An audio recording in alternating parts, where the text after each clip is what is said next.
본 말씀은 히브리서 13장 말씀인데 이 말씀 전에 이런 단어를 한번 보려고 합니다. 해피 메이커라고 하는 단어입니다. 해피 메이커. 네, 화면이 혹시 있으면 띄워주세요. 해피 메이커. 네, 혹시 해피 메이커라고 하는 우리 말을 혹시 들어보신 적 있으신가요? 네, 제가 오늘 보니까 샤론 찬양대가 해피 메이커인 것 같아요. 네, 원래 다른 거 예화 준비했는데 더 막 할 말이 없을 것 같습니다. 해피메이커라고 할 때는요, 어떤 게 있냐면 비만 치료제나 탈모 치료제, 여드름, 우울증 치료제 등 사실 외모 개선을 위해서 먹는 약들을 해피메이커라고 불렀습니다. 그래서 이런 것들 때문에 요즘에는 이제 우리가 외적으로나 내면적으로 우리가 좀 불안해하는 것 혹은 불만이 있었을 때 행복 증간제라고 하는 약들을 우리가 해피메이커라고 부르게 됩니다. 근데 이것들을 보았을 때 진짜 해피메이커는 무엇인가 또 돌아보게 되었습니다. 우리의 신앙생활에 있어서 진짜 우리를 행복하게 하는 것이 무엇인가 여러 요소들이 있지요. 근데 예수님께서는 우리들에게 그리고 성경을 통해서 계속해서 얘기하신 게 사랑하라, 사랑하라, 사랑하라입니다. 결국 우리를 진정으로 행복하게 하는 건 사랑밖에 없음을 우리가 기억해야 됩니다.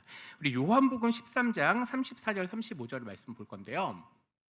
함께 같이 한번 읽겠습니다. 시작. 새 계명을 너희에게 주노니 서로 사랑하라. 내가 너희를 사랑한 것 같이 너희도 서로 사랑하라. 너희가 서로 사랑하면 이로써 모든 사람이 너희가 내 제자인 줄 알리라. 아멘. 초대교회는 핍박받는 교회였습니다. 근데 그 핍박을 이겨낸 유일한 힘은 사랑이었습니다. 하나님을 사랑해야 했고 또 성도가 서로를 사랑함을 통해서 이 핍박을 이겨내게 되었습니다. 네로 황제나 도미티우스 황제들 이 무자비한 탄압 속에서도 성도들은 서로를 돌보았습니다. 그래서 요한복음은 또 이렇게 얘기하고 있습니다. 요한복음 9절 10절인데요. 아버지께서 나를 사랑한 것 같이 나도 너희를 사랑하였으니 나의 사랑 안에 거하라. 내가 아버지의 계명을 지켜 그의 사랑 안에 거하는 것 같이 너희도 내 계명을 지키면 내 사랑 안에 거하리라. 내 계명은 곧 내가 너희를 사랑한 것 같이. 같이 한번 읽겠습니다. 시작. 너희도 서로 사랑하라 하는 이것이니라. 13절입니다. 사람이 친구를 위하여 자기 목숨을 버리면 이보다 더 큰 사랑이 없나니. 아멘. 맞습니다. 우리가 기독교인이라고 얘기할 때 우리의 정체성은 여러 가지가 있는데 우리는 사랑이라는 걸 통해서 우리의 정체성을 삼을 수 있습니다. 수많은 사람들이 우리의 믿음을 보고 감동하는 게 아니라 우리의 사랑을 보고 감동을 합니다. 이 세상을 변화시킬 수 있는 것은 분명 우리는 주님을 온전히 믿는 것인데요. 그 주님을 온전히 믿는 것을 이 세상을 향해서 할 때는 사랑입니다. 그래서 우리가 우리의 어떤 교회의 정체성, 우리의 정체성을 삼을 때 우리는 사랑, 그것도 서로 사랑하라입니다. 오늘 읽은 본문인 히브리서 13장 역시 예수님과 동일한 목소리를 내고 있습니다.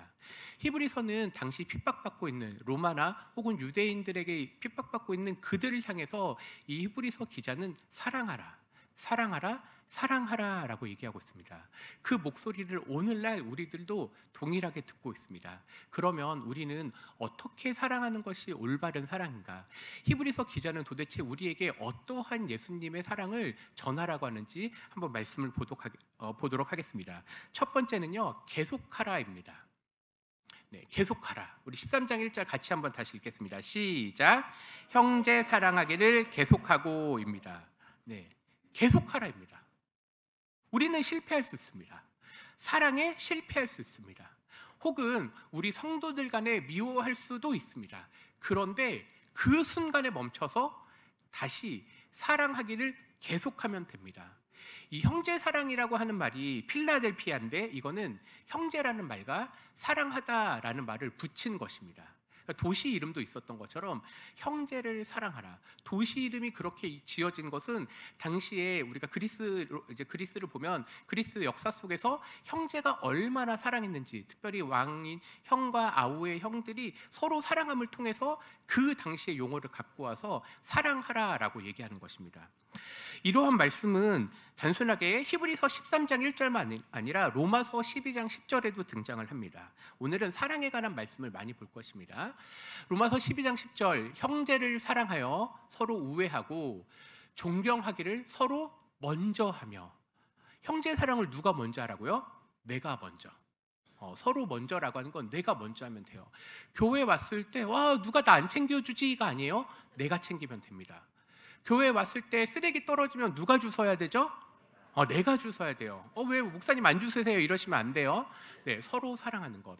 데살로니가전서 4장 9절 10절에도 형제 사랑에 관하여는 너희에게 쓸 것이 없음은 너희들 자신이 하나님의 가르치심을 받아. 사실 하나님께서 우리에게 알려주신 게 얼마나 많은가요? 근데 그 중에 서로 사랑하라. 이걸 강조하는 겁니다. 10절 너희가 온 마게도냐 모든 형제에 대하여 과연 이것을 행하도다. 형제들아 권하노니 더욱 그렇게 행하고 더욱 형제를 사랑하라입니다. 그러니까 우리는 사랑하면 됩니다. 우리가 때로는 성도와 성도 간의 관계가 나빠질 수도 있습니다. 미울 수도 있습니다. 때로는 용납하기 어려울 수가 있습니다. 그런데 오늘 명령은 뭐죠? 계속 사랑하라입니다. 오늘 우리가 할 일은 그것이 답니다. 우리가 앞서 기독교 변증가 이제 2세기에 이런 사람이 있습니다. 저스틴 마터라고 하는 사람이 있는데 이 사람이 이렇게 얘기합니다. 서로와 형제들이 서로 사랑하는 것에 대해서 우리는 혈연으로 연결된 관계가 아니라고 얘기합니다. 바로 사랑으로 영혼이 연결되었다고 얘기합니다. 우리는 죽으면 모두가 천국에서 한 형제요 자매로 부를 것입니다. 그러니까 우리는 형제를 사랑한다는 게 단순히 이러한 어떤 억지로 하는 그런 게 아닙니다. 실제로 우리는 한 형제요 자매가 될 것입니다. 이 말씀에 대해서는 히브리서 말씀이 본격적으로 보여주는데 히브리서 2장 11절 말씀입니다.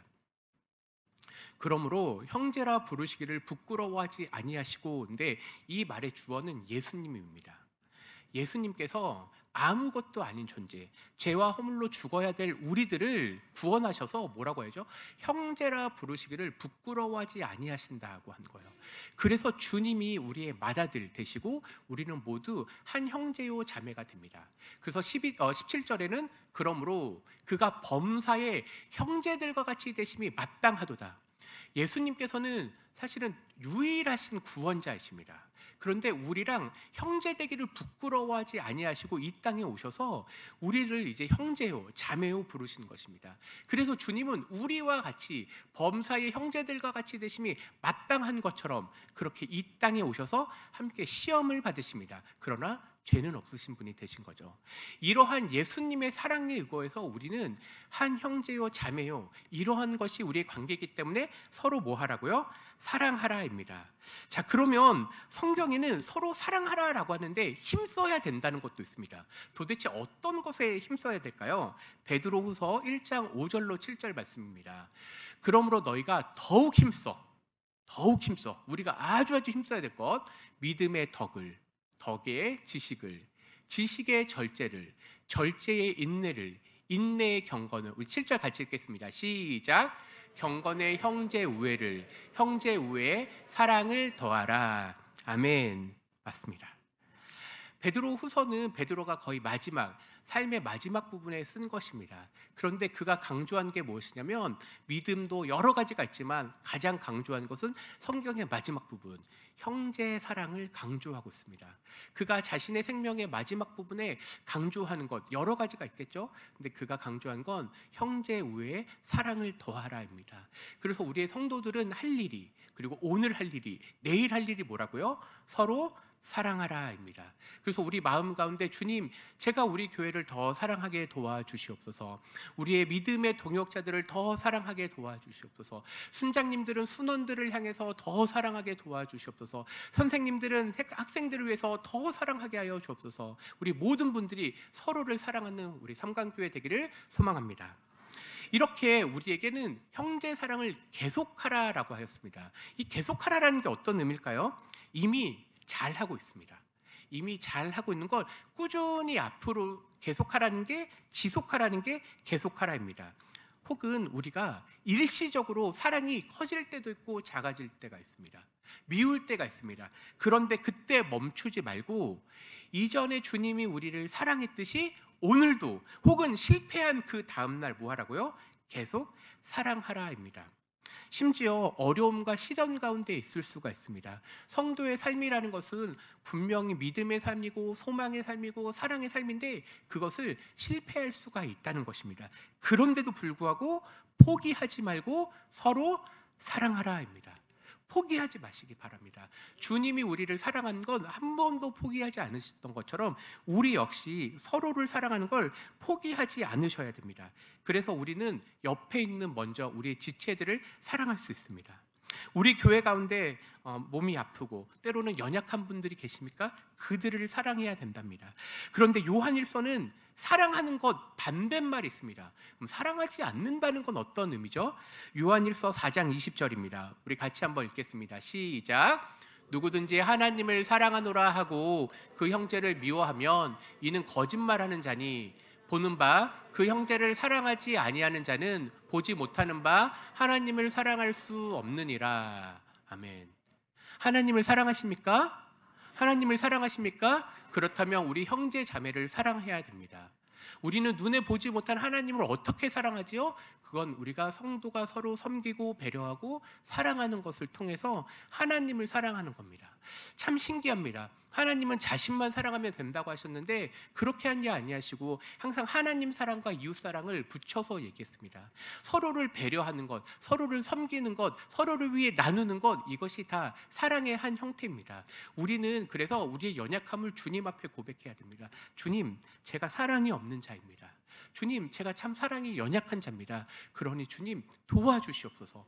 사랑하게 도와주시옵소서. 믿음을 더하게 도와주시옵소서. 소망을 갖게 하여 주시옵소서. 그 중에 그래도 형제를 서로 사랑하게 도와주시옵소서. 이 사랑이 오늘 우리의 기도가 되어야 되겠습니다. 두 번째는 이렇게 얘기합니다. 잊지 말라라고 되어 있습니다. 히브리서 13장 2절입니다. 같이 한번 읽겠습니다. 시작. 손님 대접하기를 잊지 말라. 이로써 부지 중에 천사들을 대접한 이들이 있었느니라. 아멘. 네, 첫 번째는 계속하라였죠. 두 번째는 잊지 말라입니다. 창세기에 보면 아브라함이 우연찮게 손님을 대접하고 롯도 손님을 대접했습니다. 그런 모습들을 통해서 하나님의 자녀들을 우리가 보게 됩니다. 아브라함과 롯은 그렇게 하나님께서 이 땅 가운데 보내신 그 천사들, 하나님의 사자들을 섬기게 되었습니다. 아브라함이 부지 중에 주님을 섬겼다는 것입니다. 우리 역시 마찬가지입니다. 우리에게 이러한 자들이 항상 찾아옵니다. 지난주에 우리는 구제부 헌신예배, 지지난주에 드렸죠. 구제부 헌신예배를 통해서 우리는 그 헌금을 잘 모아서 우리 교회 평일에 오시는 분들이 있습니다. 실제로 어려운 분들이 오십니다. 그들을 향해서 우리는 구제 헌금을 나누게 됩니다. 아브라함이 부지 중에 주를 섬겼던 것처럼 우리 역시 섬겨야 됩니다. 과부와 고아, 그리고 순회 전도자들과 가난하고 헐벗은 자들을 대접하는 것입니다. 왜냐하면 히브리서가 쓰여졌던 당시에는 순회 전도자들, 그러니까 말씀의 사역자들이 한 교회만 하지 못하고 여러 군데를 돌아다니게 되었습니다. 그래서 그들을 섬기라고 했습니다. 또 왜냐하면 당시에는 나그네들이 있는 여관이라고 했던 그 여관이 좀 좋지 않았던 것 같습니다. 여행자를 위한 시설이 열악했다고 했고, 혹은 거기가 좀 부도덕한 장소로도 악명이 높았기 때문에 그래서 순회 전도자들이나 오늘날로 따지면 교역자들 혹은 선교사님들을 위한 우리 삼강쉼터가 그런 역할을 하고 있습니다. 수많은 선교사님들이 한국에 돌아올 때 항상 이 자는 문제 때문에 되게 어려워하시거든요. 근데 우리 교회에 꼭 문을 두들기십니다. 중동에서는 환대를 한다는 것은 우정과 사랑을 나누는 겁니다. 때로는 우리는 이러한 섬김을 통해서 알지 못하는 자들을 섬기게 되고 그 섬김 가운데 우리는 주님의 백성들 그리고 주의 사자들을 섬기게 된다는 것입니다. 로마서 12장 13절 말씀에 보니까 이렇게 되어 있습니다. 성도들의 쓸 것을 공급하며 손 대접하기를 힘쓰라입니다. 그러니까 우리가 잊지 말아야 될 부분들에 있어서는 사랑하라. 사랑하는데 어떤 자들을 사랑할 것인가? 먼저 우리 성도들이 서로를 돌보는 것입니다. 그런데 우리가 항상 이 영역을 우리 가운데, 우리 울타리만 두는 것이 아니라 이 사랑의 영역을 확장할 필요가 있다는 겁니다. 잠언 19장 17절에 가난한 자를 불쌍히 여기는 것은 누구한테 구워드리는 거예요? 여호와께 구워드리는 것, 즉 하나님께 빌려드리는 거예요. 감히 우리가 하나님께 빌려드릴 수 있다는 그 축복을 가난한 자들을 우리가 섬기면서 보는 것이죠. 그의 선행을 그에게 갚아주시겠다고 얘기했습니다. 성도들이 서로를 돌보는 것, 그리고 당시의 순회 선교사들을, 그리고 말씀의 사역자들을 돌보았고 알지 못하는 자들, 그리고 이게 더 확장돼서 작은 자들, 당시의 사람들에게 존경받지 못하는 자들도 섬기라고 히브리서 기자는 편지를 쓰고 있는 것입니다. 우리는 어떻게 그렇게 쓰였는지 출애굽기의 말씀을 통해서 한번 보도록 하겠습니다. 출애굽기 22장 21절 보면은 너는 이방 나그네를 압제하지 말며 그들을 학대하지 말라. 너희도 애굽 땅에서 나그네였습니다. 22절만 같이 읽겠습니다. 시작.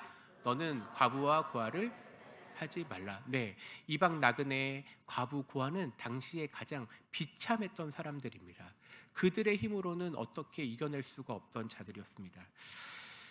제가 지난주에 우연찮게 우리가 오늘 이제 보육원, 고아원을 가게 되었습니다. 이제 그래서 잠깐 일이 있어서 거기 들렸는데 그걸 보면서 제가 예전에 봉사했던 것이 생각납니다. 그들은 항상 그곳에 있습니다. 이제 오늘날은 보육원에 있는 친구들이나 고아원에 있는 친구들이 예전처럼 이제 조금 다르게 이제 아주 좋은 것들을 이제 받고 있어요. 물건적으로는. 근데 그들이 필요한 건 뭐냐면 진짜 사랑의 손길입니다. 가서 따뜻한 손을 내밀어 주는 것, 정기적으로 찾아오는 것. 오늘날 교회들이 하지 못하는 모습들이 이런 것입니다. 우리는 그렇게 주님의 사랑을 전해야 되겠습니다. 우리 삶 가운데 어려운 이웃들이 있습니다. 우리 안에는 아픈 성도들이 있고 돌봐야 될 성도들이 있습니다. 우리는 그래서 그분들에게 찾아갈 수 있습니다. 전할 수 있고요. 그리고 그들의 손을 우리가 잡을 수가 있습니다. 하나님은 오늘 우리들에게 서로 사랑하라라고 얘기하셨습니다. 우리의 서로 사랑은 저는 계속 얘기하겠습니다. 저한테 집중하셔야 돼요. 서로 뭐 하라고요? 사랑하라. 맞습니다. 네, 사랑하면 됩니다. 우리의 사랑의 대상은 우리 교회 안에서뿐만 아니라 교회 밖으로 넘어가야 됩니다. 이걸 잊지 말라고 했습니다. 마지막 세 번째는 생각하라, 기억하라입니다. 13장 3절입니다. 같이 읽겠습니다. 시작. 너희도 함께 갇힌 것 같이 갇힌 자를 생각하고 너희도 몸을 가졌은즉 학대받은 자를 생각하라. 아멘. 이 생각하라라는 말은요, 원래 언어를 찾아보면 기억하라입니다. 그래서 우리는요, 잘 기억하셔야 돼요. 우리의 주변에 어려운 분들이 어떤 분이신지 생각하고 기억하시면 됩니다. 기억하다라는 건 마음의 생기라는 게 아니에요. 마음의 색이라는 게 아니라 행동으로 실천하라는 것입니다. 여러분들은 어떤 기도를 하고 있습니까? 사랑하기를 기도하셔야 됩니다. 그리고 정말로 나의 시간과 돈과 나의 인생의 일부를 주님 앞에, 이 주님 앞에 드린다는 또 다른 말이 뭐죠? 그것은 어려운 사람들을 향해서 내 손길을 내밀라는 것입니다. 히브리서 기자는 이제 단순하게 우리의 성도들 그리고 옆에 있는 자들을 넘어서서 이 세상에서 가장 불행한 사람들의 일부, 투옥되고 학대받은 사람들을 향해서 사랑하라라고 얘기하고 있습니다. 그러니까 이 사랑이라는 것은 범위가 있다는 거예요. 우리가 연약할 때는 나를 사랑하는 것도 중요합니다. 근데 그것이 넘어서야 되죠. 그러니까 성도가 성도를 사랑해야 되고 또 우리 이웃을 사랑하고, 근데 그 이웃의 이러한 영역들이 점점 넓어져서 투옥된 성도들이거나 혹은 갇힌 자들을 돌아보는 것입니다. 3세기에 실제로 어떤 주교가 이렇게 얘기했습니다. 우리 형제들이 광산에서 강제 노역을 당할 때 성도들은 험한 산길을 마다하지 않고 매주 음식과 의복을 가져다 주었습니다. 왜냐고요? 우리도 함께 갇힌 것처럼 여겨졌기 때문입니다. 초대교회는 핍박을 받았지만 사랑으로 이겨냈습니다. 오늘날 우리들에게도 마찬가지입니다. 사랑으로 이겨낼 수 있습니다. 마태복음 25장 34절에서 40절. 그때 임금이 오른편에 있는 자들에게, 잘 안 보이니까 제가 읽겠습니다. 아버지께 복받은 자들이여 나와 창세로부터 너희를 위하여 예비된 나라를 상속받으라. 예수님께서 이렇게 얘기하시는 거예요. 내가 줄일 때 너희가 먹을 걸 주었고 목마를 때 마시게 하였고 나그네 되었을 때 영접하였다. 근데 의인들이 이렇게 얘기합니다. 아니에요, 주님. 저는 주님을 만난 적이 없습니다. 저는 주님이 정말 왔으면 했겠지만 한 번도 그렇게 해본 적이 없습니다. 그런데 주님이 그렇게 얘기하셨습니다.